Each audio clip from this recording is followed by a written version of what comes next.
Forrester, Yes. you're a fractional COO. What does that mean? It is an interesting concept. Most people don't understand the word fractional COO. They think about fractional CFOs, which are part-time consultants that help businesses. But as a fractional COO, I really operate as a second in command to visionaries. Visionaries or CEOs, founders of businesses. There's a lot of companies out there who have started a business and built it up, but they get to a tipping point where they can't scale anymore, and they need operational structure in their business. And they typically don't have anybody in the business to help them that. So what I do is I come in as a fractional, work part-time with an organization to help them build the structure and accountability they need, and then build out the position for the next person to take it. As a fractional COO, what usually feels most broken from their perspective? And do those usually align from what's actually broken? Sometimes. So it really revolves around people, process, and structure. One of those three things, or all of them, are broken. So you've got people problems where you don't have the right people in the right seat. You've got process problems where you have repeatable processes that are not being repeated. You've got a proven process where something needs to be done the same way every time and it's not being done all the time. And then structure, just basic structure of who reports to who and how the business needs to flow. All those three gaps, sometimes it's one or another, but sometimes it's all three. And how do you define like what the visionary continues to do versus what you take off of their plate? The visionary typically they didn't start the business to have a job. And so one of the conversations I have with most founders is, did you want to build a job or did you want to build a business? And most of them say they wanted a business. But unfortunately, what happens is they end up with a job. And so we need to figure out, what does that visionary like to do most? Where do they really want to spend their time? Let's figure out how to get their time focused on that and take the operational things that they don't like to do off their plate. Some visionaries are very sales oriented and they want to work with high level clients, but they don't want to get into the weeds of the finance. Okay. But then I have one in particular that really likes the finance. He does not like being in front of people. He likes to be in the finance. So how do we figure out how to get that visionary in their sweet spot? And then basically I fill in the gaps and help build out the structure so that they can work on the business with the things that they like to do. That was my next question, is like, from a client's point of view, what changes once you start working with them? Is it numbers? Is it people? Is it structure? It sounds like it's what they want. It depends. It's a little bit of everything. Okay. I think the biggest thing that I found with people is that, especially founders, they started the business with their cell phone.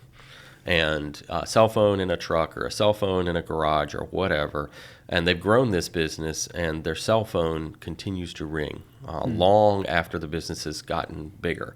And so what I found is if I can get the cell phone to stop ringing, to where people in their company are making decisions and have accountability and structure and authority to get things done, that's the sweet spot for that visionary.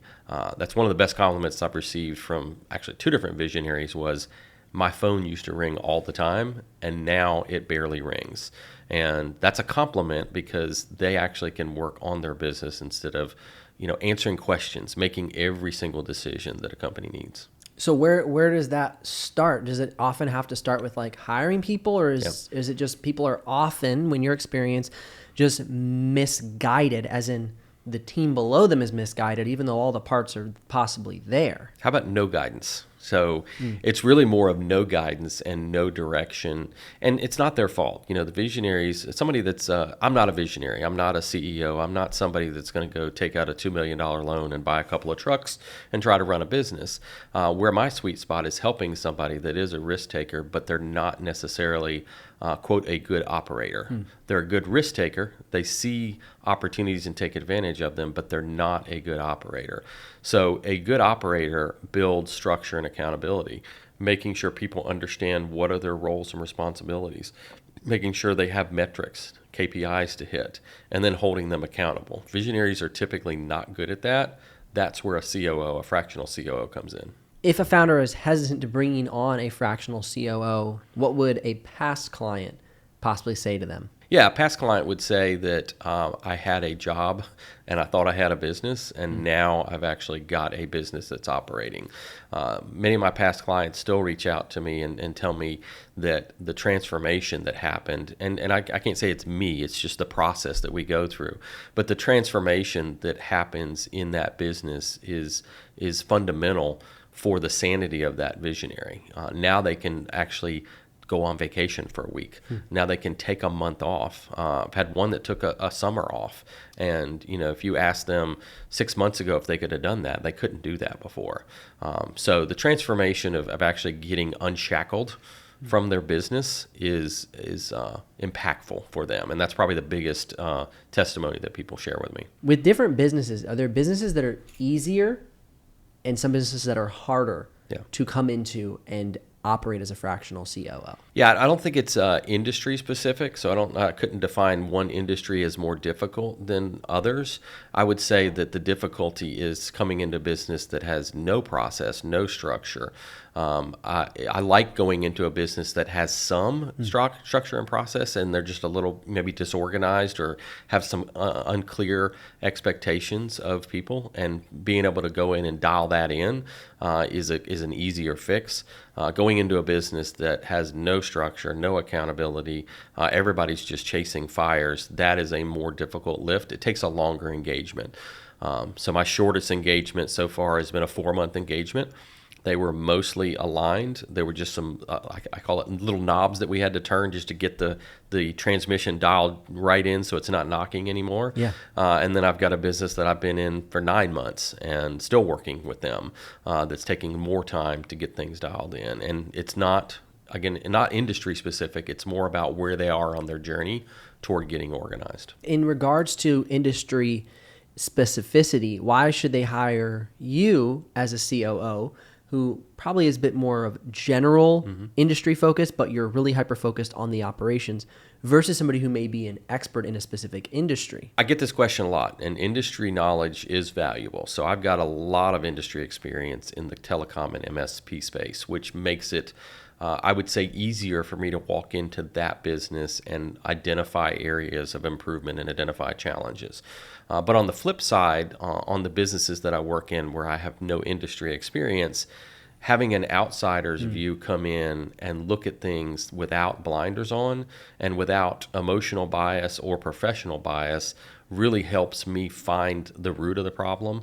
Whereas a lot of times people inside the business or inside the industry don't think outside the box.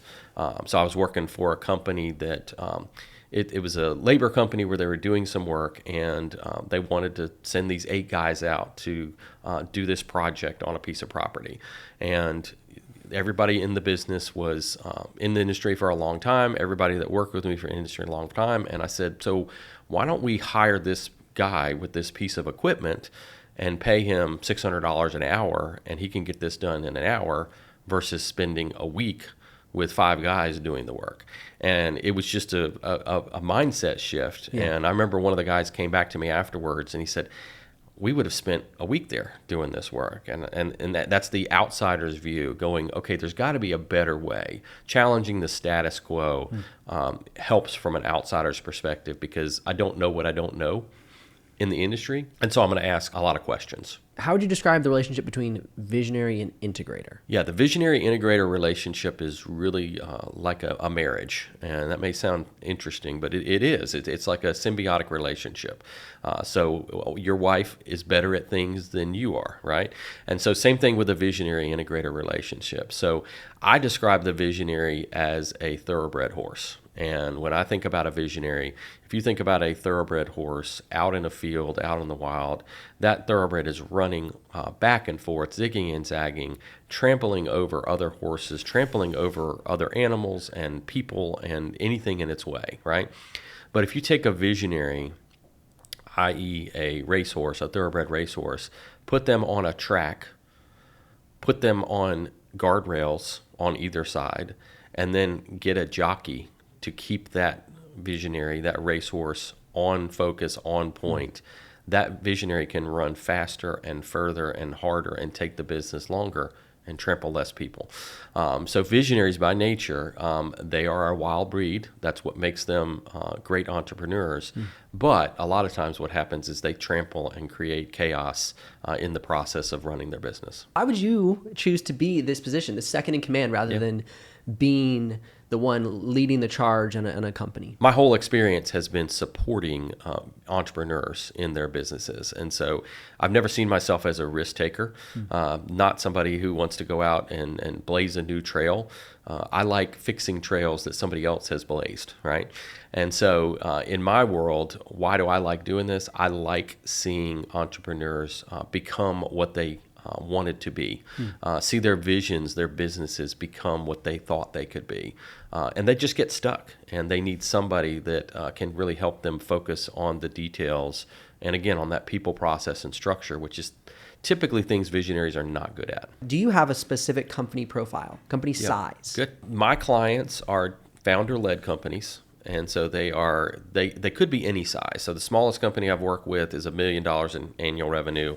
The largest company I'm working with right now is a little over $60 million. Okay. So it's hard for me to define even a size from a revenue standpoint or a size from an employee standpoint. Okay. Smallest company I work with was 5 employees, where the biggest one I think is 160. Okay. So it's really more about where the business is on their journey. Are they reaching a tipping point where they cannot grow any further? Have they reached a revenue ceiling? Have they reached an operational ceiling?